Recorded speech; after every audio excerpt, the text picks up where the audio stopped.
জীবনে প্রথমবারের মতো নিজের ৯ মাস বয়সী সন্তানকে কোলে নিলেন বাবা, কিন্তু সেই আদরে ছিল হিমশীতল নীরবতা। যশোর কেন্দ্রীয় কারাগারে বন্দী বাগেরহাটের সাবেক ছাত্রলীগ নেতা জুয়েল হাসান সাদ্দামের জন্য শনিবারের সন্ধ্যাটি ছিল এক চরম আক্ষেপের। স্ত্রী কানিজ সুবর্ণ স্বর্ণালীর নিথর দেহ ও মৃত সন্তানকে শেষবারের মতো স্পর্শ করে এক হৃদয় বিদারক বিদায় জানান তিনি।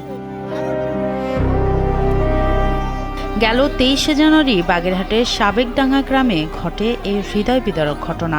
দীর্ঘদিন স্বামী কারাবন্দী থাকায় মানসিকভাবে ভেঙে পড়েছিলেন স্বর্ণালী। স্বামীর মুক্তির পথ না পেয়ে হতাশায় প্রথমে নিজের ৯ মাসের শিশু সন্তানকে পানির বালতিতে চুবিয়ে হত্যা করেন। এরপর নিজে বেছে নেন আত্মহত্যার পথ। জীবন অবাক না করলে কে করবে? 28% মিল্ক ফ্যাটের অবাক করার সাথে ফ্রেশ মিল্ক পাউডার। জীবন অবাক করুক প্রতিদিন।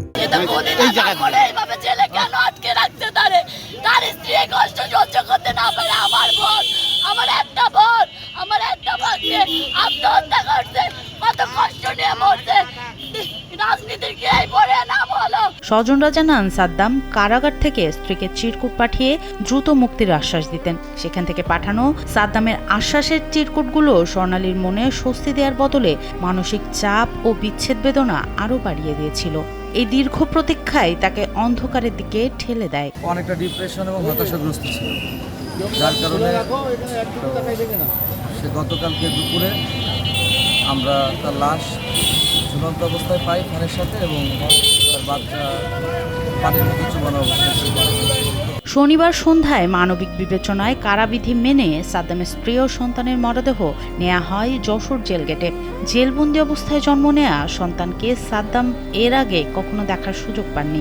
যে সন্তানকে জন্মের পর কোনোদিন ছুঁয়ে দেখেননি, জীবনে প্রথম ও শেষবারের মতো মৃত সন্তানকে বুকে জড়িয়ে সাদ্দামের কান্নায় কারাগারের পরিবেশ ভারী হয়ে ওঠে। সনম সিদ্দিকী, কালবেলা।